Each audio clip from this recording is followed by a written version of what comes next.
I looked like I had everything. I had a really successful business. I employed lots of people. I had a marriage, a nice car, a big house. I had everything. But I didn't have happiness.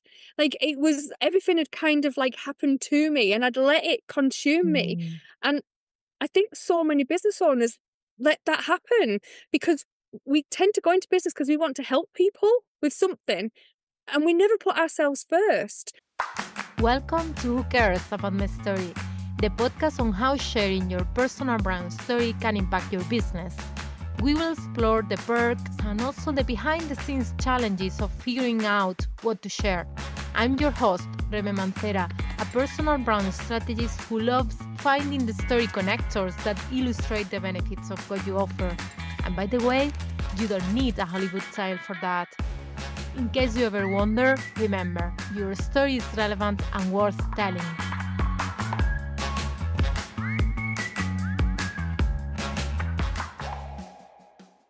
Hello, welcome to Who Cares About My Story, Tracy. I am delighted to have you here. I'm delighted to be here. Thank you for inviting me. So please tell us who you are and what you do. Okay, so my name's Tracy Irwin and I'm a business mentor. I also live in Spain as well and have done for the last 8 years now. And I started my entrepreneur journey 23 years ago nearly now as a bookkeeper in my home. And I've been through quite a journey in the last 23 years to be here. And now I help other people find they're happy. I find a lot of business owners look successful from the outside and they look like they should be really happy because they have everything, but they're not. They're all consumed by everything else in their business. They're not doing what they wanted to do when they started their journey, which is where I was back in 2017. And I know not everyone's idea of success and happiness is taking 2 suitcases and moving to Spain, but there is something for everyone in there. So I now help other people find they're happy. And I love that you already bring the idea of our own definition of success, because that's something that usually is always coming up in this podcast. Because one of the reasons that why I started this podcast is about that, about each of us, we see success differently. We check what is important for us, for the lifestyle that we want and the goals that we have. So I loved how you have the clarity of, okay, this is what I want, how my business can support what I want, right? Yes, exactly that. Yeah, definitely. Nice. So I know that now you are like you have a book and you help a lot of people with the idea of time freedom. I would love to know a bit more about how did you became that how that became your expertise. So when I moved to Spain, people started asking me different questions than what they were asking me when I lived in the UK. And they started asking me about my story. It was like, how have you done that? And so it kind of started coming into my blogs and things. And I started to change from being everything financial to actually, this is how you do this in your business and this is how. And I was like, suddenly I realized, like, actually, I have this area of expertise here that I didn't actually realize that I had. I think as business owners, quite often we learn by doing. And I mean, the book, one of the feedback I have from the book is, I wish the people wish they'd had it when they started their business. I'm like, yeah, I wish I had it. I wish I had all that knowledge when I started my business, but we don't. So we read what other people's journeys are, or we learn by doing. And so I started to write the book. So I wrote the book in 2018, but then unfortunately, I got imposter syndrome, and every time I tried to edit it, I kept thinking, who's going to want to read this? Like, it was really strange because people were asking me the questions, but it was very different to think, well, actually, say, I've written a book about it. It's a great thing, but at the time it didn't, it felt like imposter syndrome was not nice at all. And it took me till 2023 to actually publish the book, and it's been amazing since then, because it is my story. It is my story. It's a very practical book. It tells you how to do things, but it is entwined through my story. Getting an editor was the best thing I ever did. She created all my mumblings into something that's still my story, but it's now very legible and very practical. So yeah, it was a great experience. But there was a time where I really struggled, because I think as women as well, especially, we struggle to to emphasize our voice a lot, to say this is who I am. People, we think that people don't want to know, but they do. They really do. Yeah. And congrats on finally doing Thank it, because you. it's like, okay, it was worth it. Even it was some years later, but still was a good experience. And I'm sure it has helped so many people and so many people to come. So, Yes. yeah. Yeah, I got some really good feedback. Um, One person said it was like part two to the E-Myth. That's probably been the biggest compliment I've ever had, because Oh. that book has been like part of my life. So it is a very practical book for anyone who's either just starting out in business or wants to take a step back in the way that I Mm, did, by either like false exiting or exiting for real out of their business. nice. So, could you tell us a bit about how sharing your story has impacted your business? Yeah, a lot. It's been massive. My journey since 2023 has been huge. So even though I still do financial director clients, I now have become the time freedom alchemist. And it's because of sharing my story in the book. And it created a lot more feedback of people really wanted to know how to do this. And, there is people who can take things from a book and do it, where there's other people who want somebody there, making them accountable and giving them like a holding their hand through it. So, 2013, I didn't only just publish the book, I then went and did a coaching degree, because I felt, again, I felt like I had the expertise, but I didn't have the qualification that went with it. And so I thought, I'm just going to do my coaching degree so that I can actually be a mentor, a proper mentor, and do it correctly.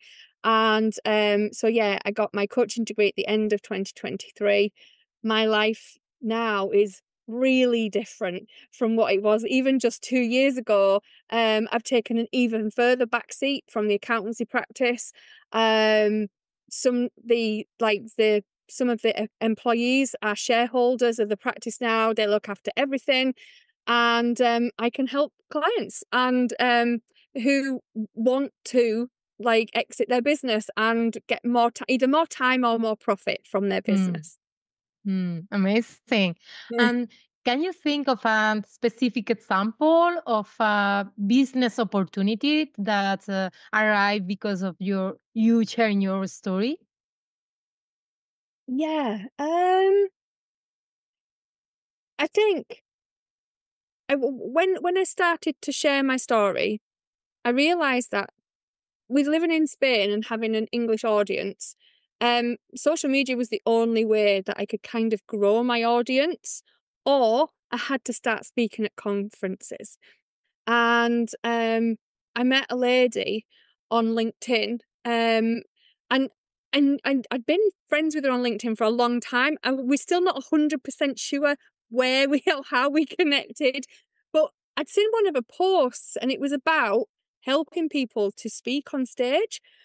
And then I couldn't find her again. I knew she was called Liz, and that's all I could remember. And I was like, who was this one? I had to wait and wait and wait till she came back onto my feed. And I was like, there she is. And I messaged her and said, I'd like to start speaking on stage, but it's the one thing that scared me. So I'm fine on a one-to-one Zoom with clients, but you stick me in a networking environment and get me to talk about myself. That this time last year was really difficult. It's not now. I'm talking to you. I'm absolutely fine. But even this a year ago would have been really nerve-wracking for me.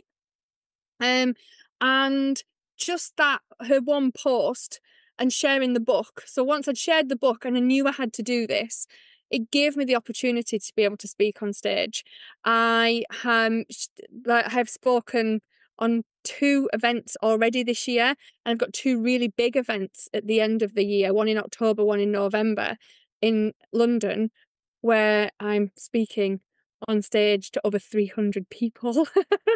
And Wow. that opportunity to be able to share my story is it's humbling and it's a privilege, because I know that there's like I'm really honest, by the way, when I tell my story. I know we've talked about how much should you share and things, but I share my mistakes more than I share my successes, because that's what people need to hear.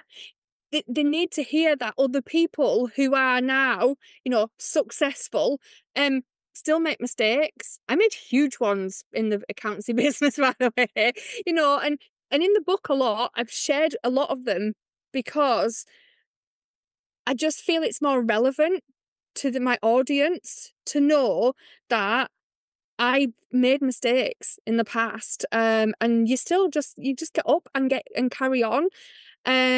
So yeah, it's nice, and I do that quite often when I'm on stage as well. I just tell stories when I'm on stage, by the way, because that's what people prefer.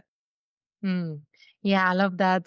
And it's so good you sharing that idea of how even a year ago, all the progress that you have had in how confident you are now in sharing your Yeah. story. Because sometimes for people, when we see someone sharing their story confidently, we might think that they have been like that from forever, or this is just the natural way for them. And I it's know. I think that's what it is, and it is about getting out of your comfort zone. Um, I'll tell you a story. It's in the book, but I'll tell you a story. When I first started my business, I got invited to a BNI meeting, and I never knew what it was. I just knew I was having breakfast way too early in the morning for anybody. And I had to talk about my business for 60 seconds. And I was like, that was awful. And I practiced at home. I wrote it all down. It was on a piece of paper. I printed it out and I practiced it in front of the mirror. And I got to this networking event and it was my turn. I stood up.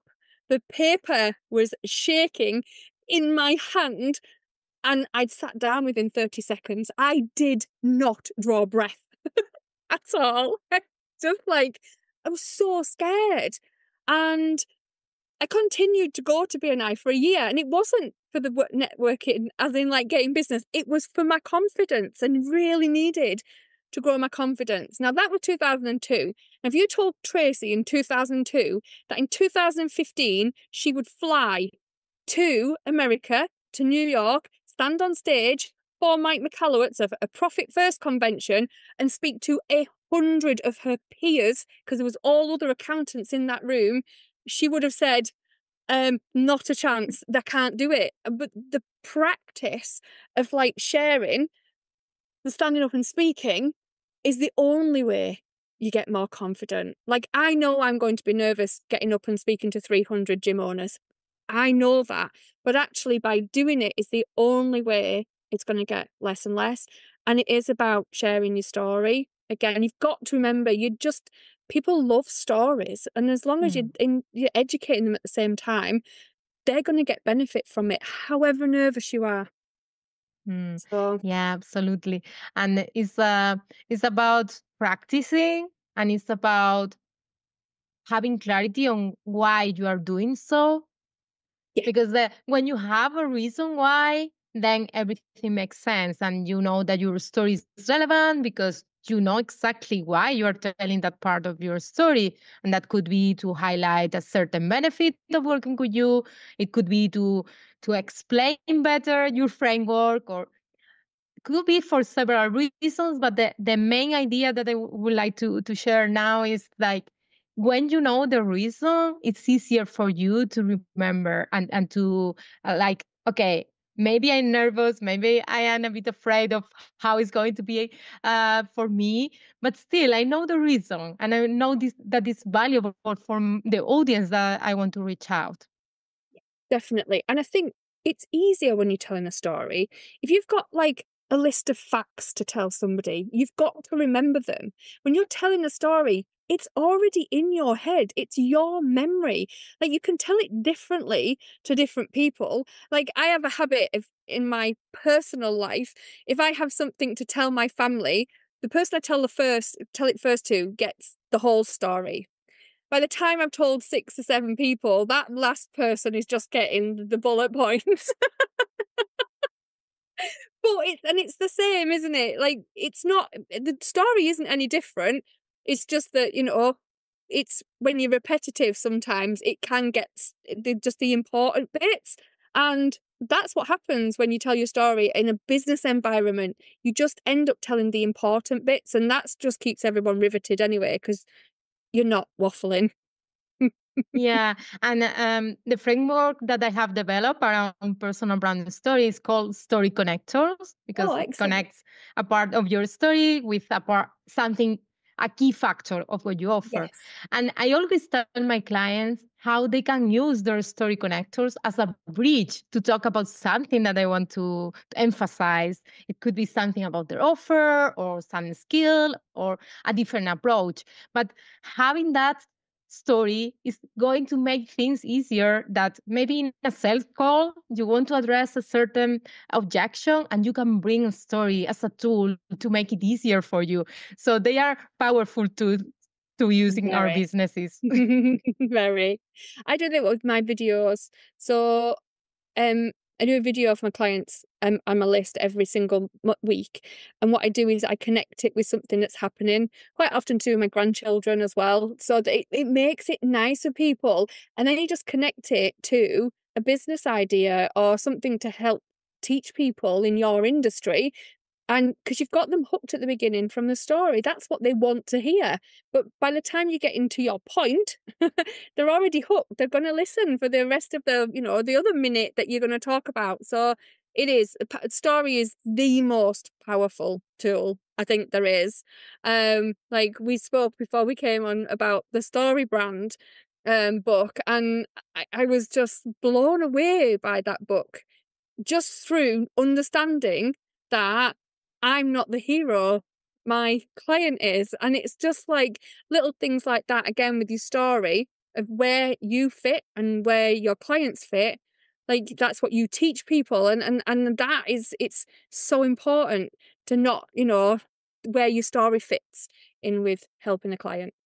Mm, yeah, and I read one of your posts about your grandchildren, and one of them was you explaining a certain moment with them and how that was helpful for you to talk about over promising in an offer. It was over-promising and under-delivering. I was told I was allowed to play with princesses, but apparently Grandma had to sit and watch Corey play with princesses. She Yeah, definitely she definitely over-promised and under-delivered that day. But that's what it is, isn't it? You've remembered that. You've remembered that exactly. story. If I just talked about over-promising and under-delivering, that would have meant anything to you. It's the connection of the story behind it, isn't it, that makes the actual subject memorable. So yeah, she's fun. Yeah. So I would like to ask you now, have you experienced any unexpected challenges when sharing your story? I think the only challenge was that time I got imposter syndrome. Hmm. So when I was writing, I took the entire month of the August off and I dictated most of it. I'm better at speaking than I'm at writing. And um, I was so elated and pleased with, and proud of myself at the point where I'd finished all the content. um, it did surprise me when I couldn't edit it, and I'm part of a business group that every couple of months they were like, "Your business book ready yet?" And I'm like, "Oh, I haven't done it," and I just couldn't edit it, and that was really hard to overcome. Like I said, it took 6 years. That's not a short period of time. Um, I do feel like everything happens for a reason, by the way. So because there is a section in the book that wouldn't have been in there if I'd have finished it in the 2028. which is really important to people because it's about communication Mhm. with your team. But yeah, it was the biggest hurdle I had to get over, and I just had to outsource it and give it to somebody else so that other people could actually enjoy my story. Mm. And you are pretty open about these challenges, and you have said before how you are sharing on stage mistakes and lessons that you learn from those situations. So how do you think being open about your challenges has helped you stand out and attract the right audience? I think honesty is part of being authentic. Um, and it makes you more human, it makes you more approachable. I think, yeah, I could hide my failures and stuff and like, but then the people who have those issues wouldn't come to me, because they wouldn't feel like I would have any empathy for them at all. So it's kind of knowing that people aren't going to look down at you because you made a mistake. They're more likely to look up to you because actually you got over that. And it just makes you, it makes you more approachable. And I found that people, who are having the same issues that I did are the people that come to me for help. So I think it's a good thing. I'm not quite sure where oversharing starts. Um, I still have I still have a concern. I think that's the best word I'm going to say it. Um, of because of my lifestyle in Spain as an English person, I, I, I always I'm always concerned of where showing my success stops and bragging starts. Mhm. And I don't often push the lifestyle that I live. A lot of people tell me I downgrade it a little bit, and it is for that reason. So that's the only time I actually worry about oversharing. So mistakes, everything like that is fine. It's I downplay the success slightly because that's the bit that worries me. I don't want to be deemed to be one of these people who stand in front of a yacht going, I've made £10 million this year and I can teach you how to do it too. In That's the 5 seconds. yeah, I really don't want to be one of those people. Um, and I wish, I wish I could be a bit more honest about, Mhm. I always feel nervous when I put on for beautiful photographs of our coastline, by the way. And it's just like, people come here on holiday all the time, they share them. I get this all year. Why can't I share it? So yeah, that's the only, so it's Mm. not, it's more the other way around of sharing my successes. I find a bit more difficult than I do about sharing my mistakes. Mm. Yeah, I hear you there. And, when it's the opposite case, I usually what I tell if it's a tough story and you are worried about oversharing, always tell people that they can focus more on the lessons and the emotions and not sharing a lot of details, going like in the superficial level. So you can go into that as well. You can share still about your lifestyle and but in a way where you don't feel oversharing your privacy, but still talking about how your business is helping doing that, and you can do it in a way that is not bragging because it's not coming from, so it's your nature is not like that, because otherwise you will be doing it and not worrying about that concern, Yeah, I right? know. Yeah, very much so. When I start with a new client, I always do a values questionnaire with them so that I understand what is important to them. And I have a client, bless her, that she needs to be the front of her brand. She is a story brand. Um, but the biggest, like her value, the biggest one was privacy. And I'm like, you have got so much trouble, girl. It's like being the brand yourself, you have to put yourself out there. You have to let people know who you are, what you're doing. And she really struggles with that because to her, I mean, it's not mine, by the way. You probably recognize that from speaking to me, but for her, that's much more difficult for her to do than it is for me, because she's not comfortable in sharing her private life. But that's what people buy. People buy people.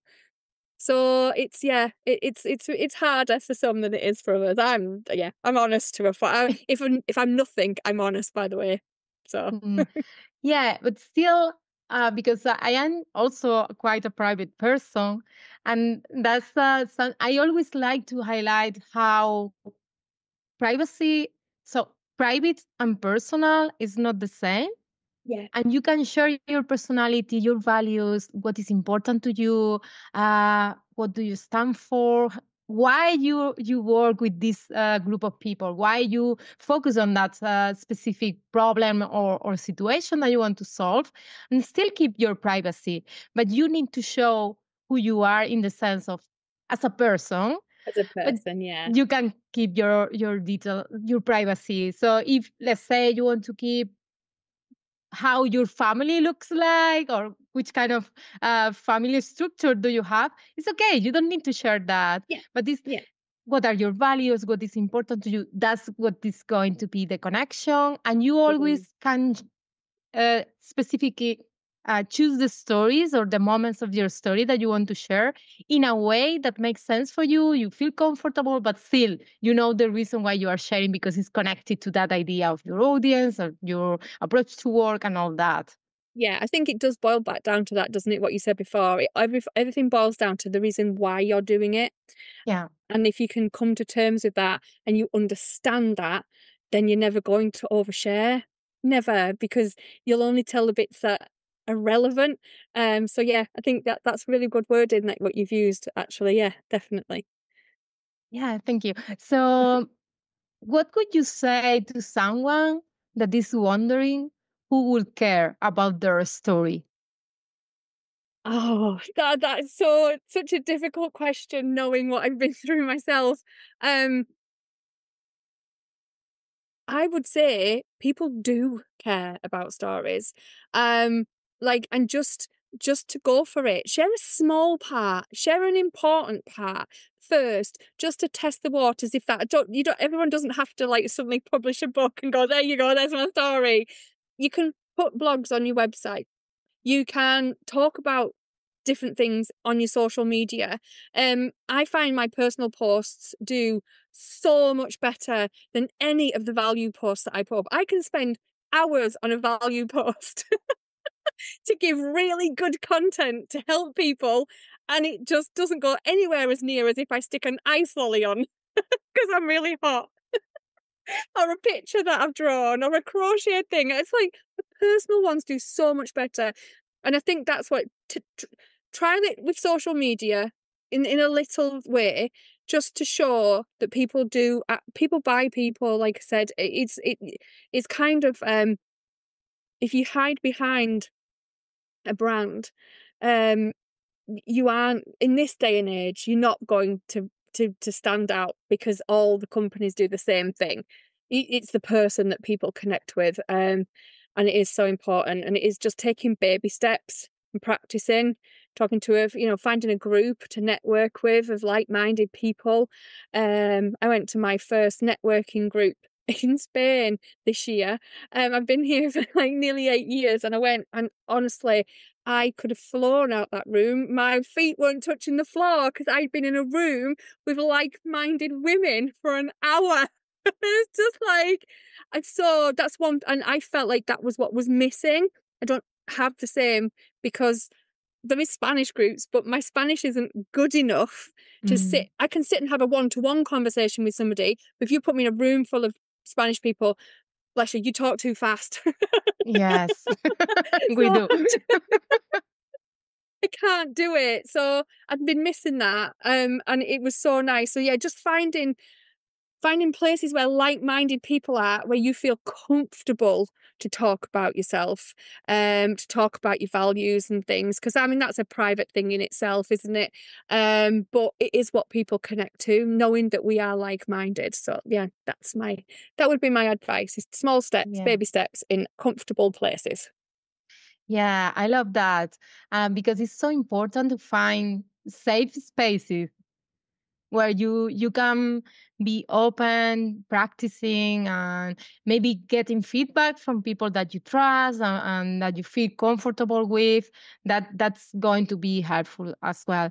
And yeah, I always, when people say about the comfort zone, going out of your comfort zone, you can start by expanding your comfort zone. You don't Yes, need to jump out. You can jump just out of it. No, start with I think baby push steps, it slightly. as you said. Yeah. And I agree. It's so, sharing your story is a great way to build trust in the people that your audience, people that already know you. You will create deeper connections with them, and people that they are new to your world. It will help you so much to build that connection, to start building that trust. So yeah, it's a great way. So it's worth it. It is. So yeah, inviting everyone to try it and to get baby steps about sharing their story. Okay, now a question that I love to ask to all my guests. So, what part of your personal brand story surprises people the most? I think the the most shocking bit of my story is um so in January 2016, my granddad was really poorly and he passed. It wasn't a tragedy, he was 94. But before then, I'd been going to work. I was always the first person into work. And then I was staying in the office later and then waiting for visiting time in the hospice, going to visit my granddad for a couple of hours, going home, having my tea, going to bed. And that became a routine for about 4 months. And then when he passed in the January, I remember it like it was yesterday. I remember it. I sat at my desk and what went through my head was, shit, I have to go home. And I realised I didn't want to go home. I created my safe space at work. And suddenly I realised that I wasn't doing all this work because I wanted to. I was doing it because it was the only place I felt safe. And some people say it is an epiphany, others would say it's a midlife crisis. But I took 12 months to process that business, get a divorce, get 2 suitcases, and move to Spain. And when I tell people the shortness of time I did that in, they'll go, how long?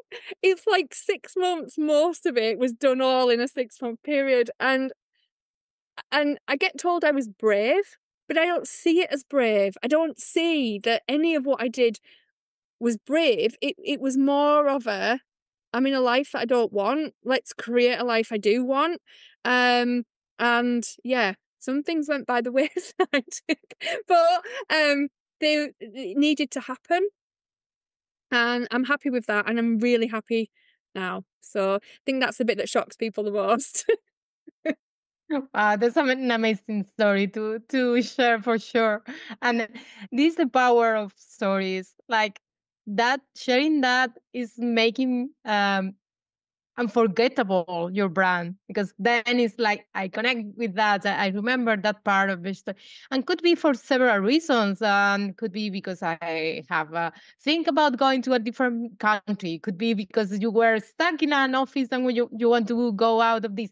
Could be so many different reasons, It and is. that's why sharing story is showing how you are trustworthy but also relatable, even if the person that is listening does has not gone through that I think, exactly yeah, same it's not the situation, right? exact same thing to go through, is it? But like I said at the beginning, so many business owners, like from the outside at that point, I looked like I had everything. I had a Mm, really successful business. I employed lots of people. I had a marriage, a nice car, a big house. I had everything, but I didn't have happiness. Like it was, everything had kind of like happened to me and I'd let it consume me. mm, And I think so many business owners let that happen because tend to go into business because we want to help people with something and we never put ourselves first. And other people will have realizations like that over time. I want to be there to help them when they have that realization. And like I said, it doesn't mean coming to Spain, but it means something to Mm. everybody. And I want other people to have that happiness, whatever that means to them. Mm. Yeah, thank you for sharing this beautiful message. I don't know if before we're wrapping up, you want to share something else or share an idea that is important for you and we haven't covered yet in this episode. Um, no, I feel like we've covered everything about my story. I mean, the book is on Amazon. If anybody wants to either listen to it, you can listen to my voice for 5 hours if you want. I would recommend it on 1.5 speed. Um, and or to read. It's on Kindle and paperback. I do one-to-one coaching. In 2025, I am looking to do a bit of group coaching. I haven't quite decided how that looks yet. A lot to go through this year still. But I want to help as many people as possible in a cost-effective way. Mm. And I'm really looking forward to doing that. But yeah, just working with people one-to-one right now. But that's everything's on my website. So Nice. Yeah, that was my next question. Like, if you can share how people can find you. Of course, in the show notes, we will have all the links. But if you want to point out something specific or a channel that is the easiest to get in contact with you. easiest way to get hold of me is on LinkedIn, if I'm totally honest, under Tracy Irwin. But yeah, there's a website, tracyirwin.co.uk, and it's our Time Freedom Alchemist on YouTube too. Lots of videos. Amazing. So, thank you very much. This has been a delightful conversation. I hope our listeners enjoy as much as I did. Thank you very And much. me. Thank you. I really enjoyed it. Thanks for tuning in to Who Cares About My Story, the podcast on how sharing your personal brand story can impact your business. If you found this episode valuable, consider subscribing or leaving a review. Your feedback means a lot. Did something resonate with you today? Please share your thoughts on the podcast platform or on your socials. I would love to hear from you and give you a shout out. Just tag me on Instagram at Reme Mancera. I can't wait for you to meet our next guest. Until then, remember, your story is relevant and worth telling.